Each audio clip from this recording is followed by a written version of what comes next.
Hey guys, and welcome back to the channel. Today's video is going to be a little bit different, because instead of a guide, I'm instead going to introduce you guys to a new challenge that I created myself, called the Starry Night Challenge. I completed this challenge on stream, and it was a very fun and wild ride. This challenge is very simple, but also very difficult. The settings are set to interloper, with endless night turned on, and aurora frequency turned to the max. The custom settings code is right here on the screen for anyone that wants to use it. The only feat that you're allowed to use is the Celestial Navigator feat. In this challenge, you must spawn in Timberwolf Mountain, and to conquer the challenge, you have to venture all the way to the top of Sundered Pass to retrieve the camera, and then make your way back to Timberwolf Mountain, and finally take a picture of the aurora from the summit. This was a very long challenge, taking me over 10 hours to complete. So let's not waste any time and just get right into it.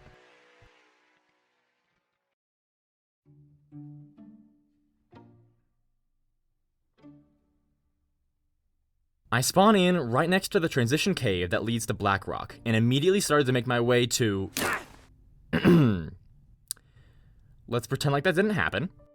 I make my way over to Mountaineer's Hut, because there's going to be some guaranteed matches for me in there. These matches are going to be even more crucial for my survival than normal. Because of Endless Night, there's no sun that's ever going to heat up the world around me, so it's going to stay cold a lot longer. Plus, due to high aurora frequency, I'll be running into a lot more aurora wildlife, and fires are one of the few things that'll actually keep aurora wildlife at bay.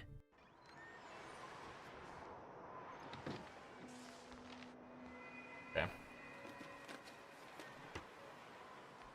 Let's see. Oh, hacksaw.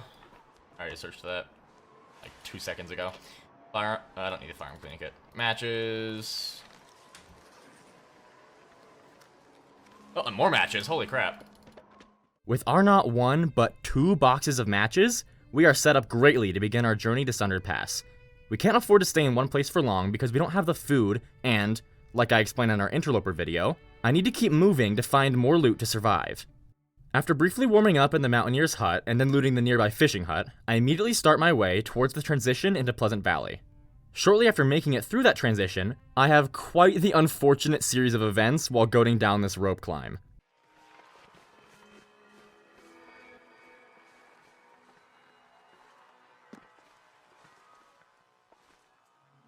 Owie, that's fine. I was planning on sleeping for a good bit anyways. Yeah, let's go over here. Ugh, I always forget how to go down this. I think I took the wrong way again. No, yeah, someone told me the other way's better. It's fine. Oh, there go my shoes, though. That's not good. Yikes, I'm doing a very bad show of my, like... Oh, frostbite, too. Lovely.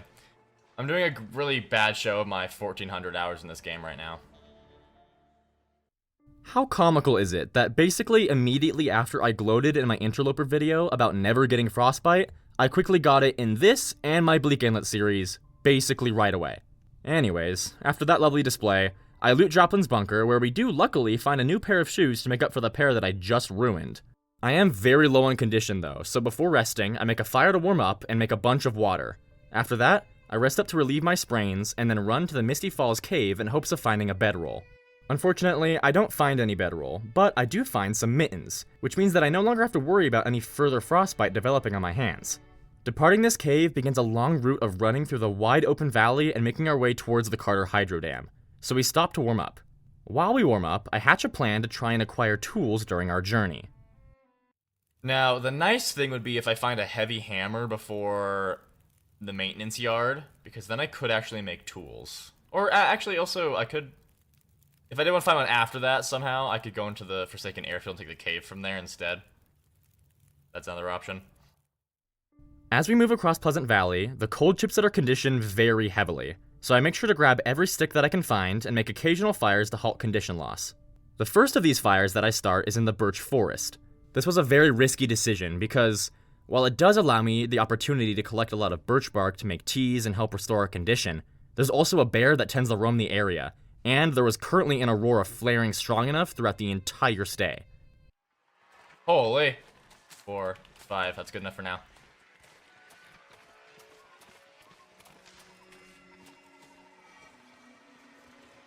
I do gotta do some vocal warm-ups, yeah. First bunker peppers pie, hell yeah, Oliver. Oh my god.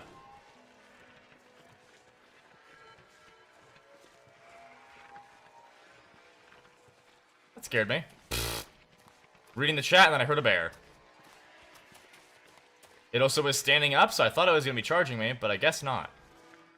So, with my heart racing, I decided not to return to the fire I had made and instead keep moving on towards the barn. Inside the barn, I found a heavy hammer, putting our tool plan into full effect. And I found one other incredibly useful item. Oh, hey yo, hold on. Oh. Well, we got the pistol. With the universe laughing at me from the epic prank it just pulled, I decided to make some birch bark teas, drink them, and rest in the warmth of the barn, reviving my condition from near red to above the 50% mark. With Astrid well rejuvenated, I set back out and made my way towards the farmhouse, where I hope to find some more supplies to help me on my journey, because, after Mystery Lake, there won't be much for us to loot on the way to Sundered Pass, without making any excessive detours. Inside the farmhouse, we find some more food and a can opener, but otherwise nothing of extreme note. I then made my way to the farmhouse shed, where I fell through the solid floor not once, but twice. Then I was greeted by a lovely, cuddly friend right after leaving. Okay. No longer encombed. No more combed.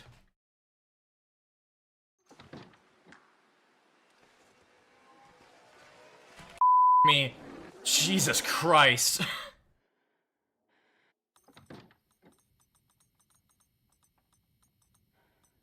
Oh, I looked away for 1 second and then it spawned in. Oh, I can feel my heart in my chest right now. After calming myself down, I ran to Signal Hill as a final stop before making our way towards the dam. Then, once I'd actually made it to the dam, I only found some new clothes and food, but that meant that we were now in Mystery Lake. I loot the trailers outside the dam, then rest up once again, maintaining good condition throughout the entire time, surprisingly. While passing through Mystery Lake, I loot the camp office, finding some good clothing like an aviator cap, some more general supplies, and the miracle of a bedroll. Unfortunately, despite all this good luck, tragedy was bound to strike sooner or later. The loot difference between Voyager and Stalker actually isn't that much. Stalker just has a lot more predators and they hunt you down more.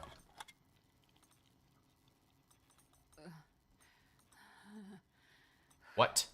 I feel like I'm gonna die. I now had food poisoning and no antibiotics, so I desperately had to find some reishi mushrooms, or else I'd lose all of the condition that I had managed to maintain while waiting for the food poisoning to pass. I was being silly and forgot where the nearest reishi mushrooms were, but with some help from my chat, I was able to locate them at the deadfall area and make some tea to treat the food poisoning. Then I ran quickly to Trapper's to sleep off the affliction before entering the muskeg. Inside of Trapper's, I was lucky enough to find a pry bar and a storm lantern, making the unplanned detour very worth it in the end. Unfortunately, the whole debacle resulted in our survivor dropping below 50% condition once again, as we set out for the sprint across the muskeg, into Broken Railroad, and to the forge in the maintenance shed.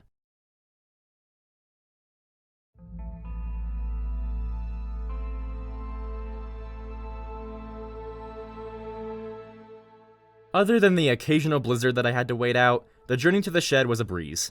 That journey, however, would end up in tragedy.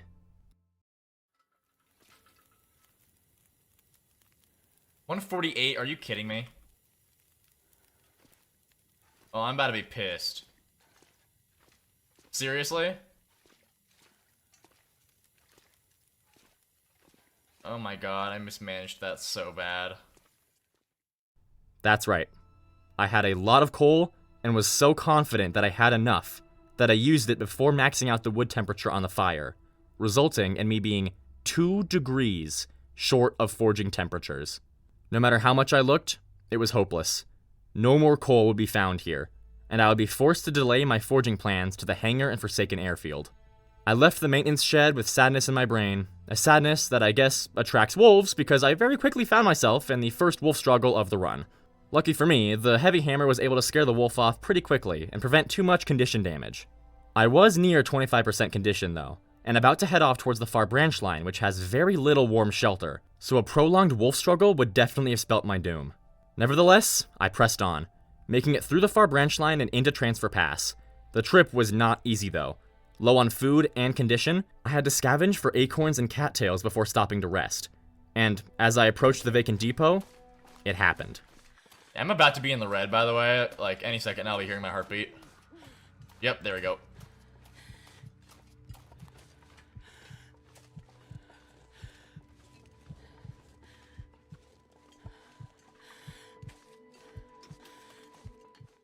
This began a light struggle for survival. I knew that there were plenty of cattails and acorns around to survive with, but I didn't have enough condition to go out and grab them in the cold, and due to the food shortage, I couldn't sleep for long enough to recover substantial amounts of condition. To handle this, I slept briefly after warming up and eating what I could inside the depot, with the intention of going back out of the depot to collect more cattails and acorns once I awoke. Oh, that's the worst. Okay.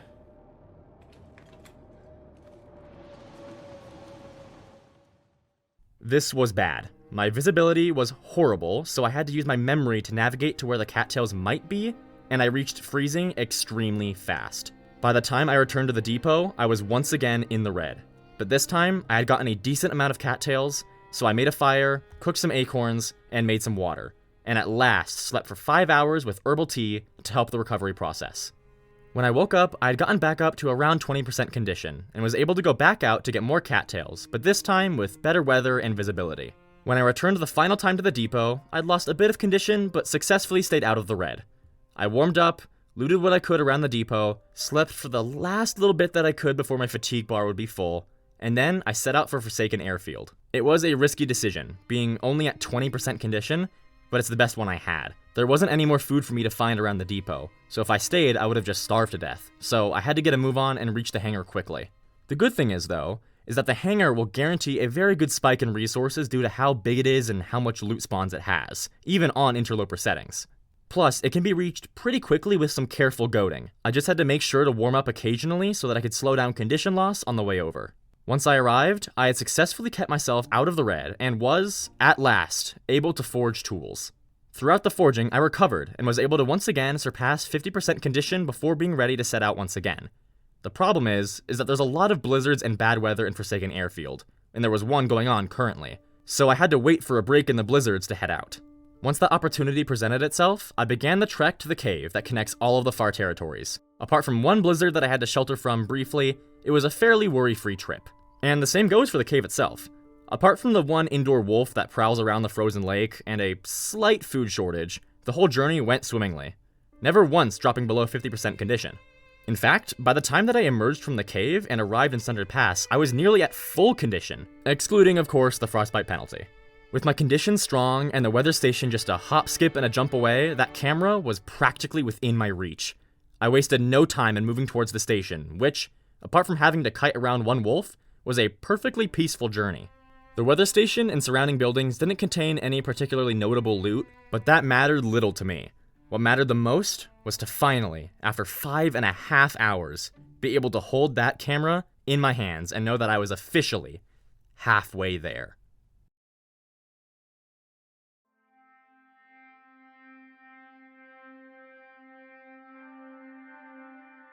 From there on out, it was just a long trek back to where we started, and for a while the journey went without a hitch. I made it back through Forsaken Airfield, Transfer Pass, the Far Branch Line, Broken Railroad, and, other than a slight bear scare, Forlorn Muskeg with no problems at all the while keeping my condition in a fairly good spot. Upon reaching the camp office, I took a break from travel to warm up, cook some bannocks, grab some other supplies that I left behind there previously. I had enough supplies to rest for a couple days and get fully recovered before the final stretch to Timberwolf Mountain. Should have been a very nice little respite before finishing out the journey. Like, just being so not even borderline, just being so blatantly ungrateful. Like, if you're streaming and people are watching you, you should be grateful just for that fact.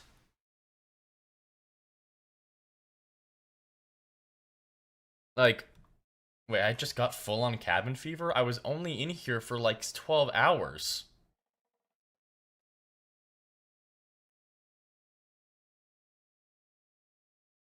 What? Make that make sense. Don't worry about it, past stars. I'll make it make sense. Well, at least to the best of my ability. So, when you play on Endless Night, the time technically never progresses, meaning that even at the very end of this challenge, my journal and the game's day count would still say that I'm on day 1. This is likely what caused the cabin fever to develop fully with no warning at all. The cabin fever develops when a certain percent of your time across the last week or so is spent indoors.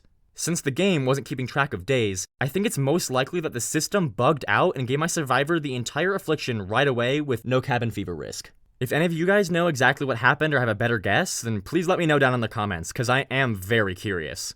Now, on the surface, one instance of cabin fever might not seem like a big deal, and I thought so too at first. I just need to camp out in the caves along the way or outside with a warm enough fire. But unfortunately, Mother Nature wasn't going to let me off that easily. I had to keep moving, and by the time that I reached the transition cave to Pleasant Valley, my condition was dangerously close to red. I quickly made my way over to the cave that is just by the hunter's blind that's right outside of that transition cave.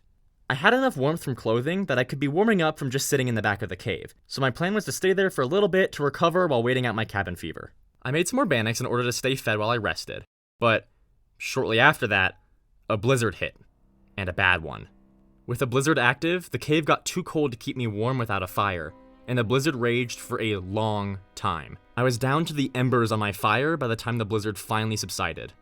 I had gotten my condition up a little bit more, around 20%, and wanted to head to this cave in order to avoid being freezing for too long. But it was dark, and the visibility was bad. I completely missed the cave, and as a result, just had to gun it for Thompson's Crossing. I would lose a lot of condition from being cold, but I could just grab some sticks along the way and make a fire or two to mitigate a little bit of that. If I could make it to Thompson's Crossing, I'd be set. I hadn't looted it at all in this run, and the area would be guaranteed to have quite a good bit of food and supplies.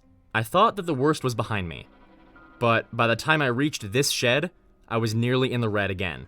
I had to warm up fast, and was able to start a fire next to a fir limb that was just barely keeping me warm. I had to take the risk of chopping up the fir limb to get some better, warmer firewood if I wanted to have any hope of making it to Thompson's. The bonus here, though, is that I did have some birch bark prepared that I could use to make a tea that would help boost my condition a little bit as I made the final sprint to Thompson's. I need the wind to stay exactly as it is. A single degree of wind chill. I left my cooking pot. I had forgotten my cooking pot and skillet back at the other cave. Words cannot express how much my stomach dropped at this moment. I was teetering on the edge of red condition levels, out of firewood, and now without a way to get any fresh water. I was just as far from Thompson's as I was to the cave, and had to choose whether to go back and recover the cooking tools to make the tea, or head for safety of Thompson's and hope that I would find cooking materials there. I ended up choosing the latter of the two. Even if I did make it back to the cave that I left my cooking stuff in one piece, there was no guarantee that I wouldn't get stuck in another blizzard, or be able to stay warm enough to recover with that tea active at all. I mean it when I say that I have never, ever, locked in harder than this in the entirety of my career here on YouTube. I chopped the fir limb, warmed by the fire, grabbed torches to chain and give me some temperature buff, and then ran along the hills in a way that would help provide wind protection. I grabbed every single stick I could find, and went to start a fire the moment that I became freezing again. I found a little nook and some rocks to start a fire just as I could hear my heartbeat start. I was in the red, outside, with a fire that could be blown out by an unlucky gust of wind. I placed my bedroll and slept for a couple hours to get out of the red and hopefully be able to make it to Thompson's. But when I awoke, Mother Nature was not done messing with me just yet. Another blizzard swept in, fortunately not blowing out my fire. I was just barely still warm while sleeping in my bedroll, and slept in small increments until my fire was about to go out. I then had to make a break for it. With nothing but 15% condition and a dream, I bolted out into the snow, hoping that I could overcome this challenge's final hurdle.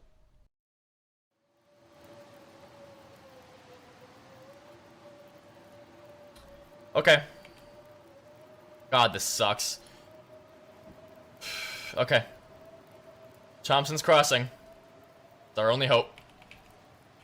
Let's do it. I got stuck immediately after sprinting.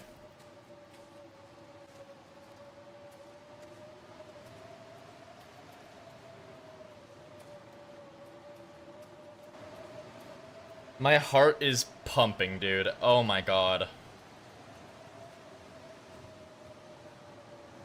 I think we're here, though.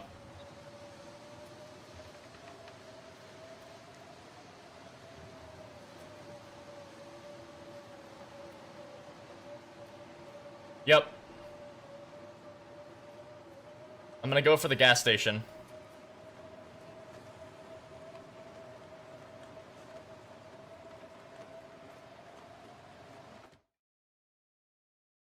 I had made it, mere seconds before my condition hit the red.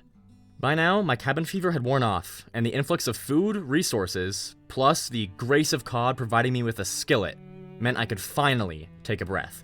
My long-deserved rest got me to around 60% condition before I decided to head out.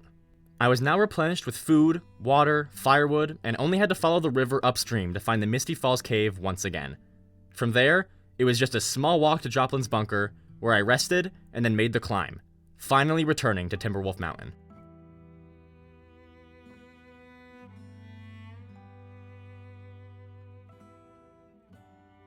I immediately found my way to Mountaineers to warm up, rest, and gather some surrounding cattails for travel food while moving to the summit.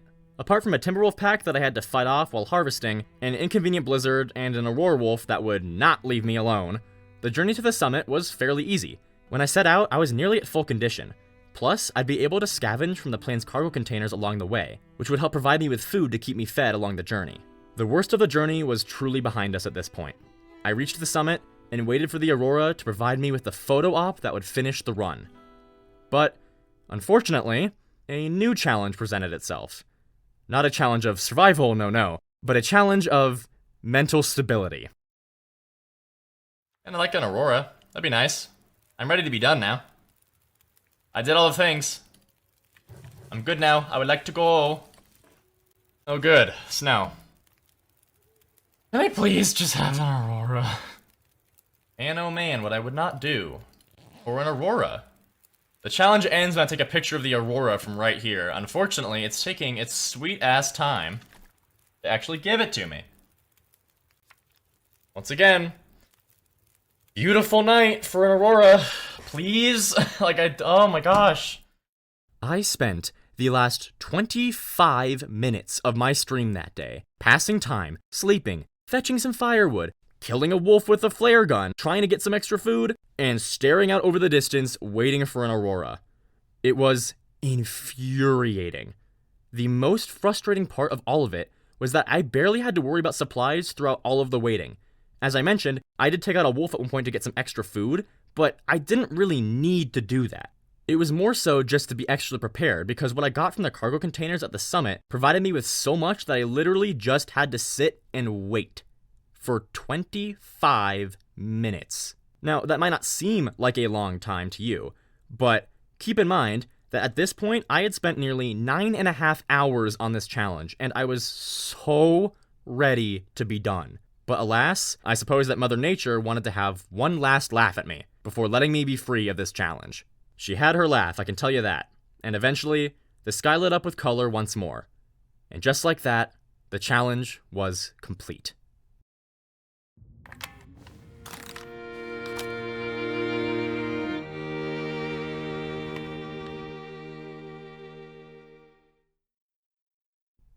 Alrighty guys, that was the Starry Night challenge. I hope you guys enjoyed this video, and if you did, then consider dropping a like. It helps out the channel a lot. If any of you attempt this challenge, then let me know how it goes. I had a lot of fun with it, and found it to be very challenging in the best ways. If you want to watch my run, then go check out the VODs. They're up on my channel under the live section. Thank you all so much for watching, and I'll see you in the next one.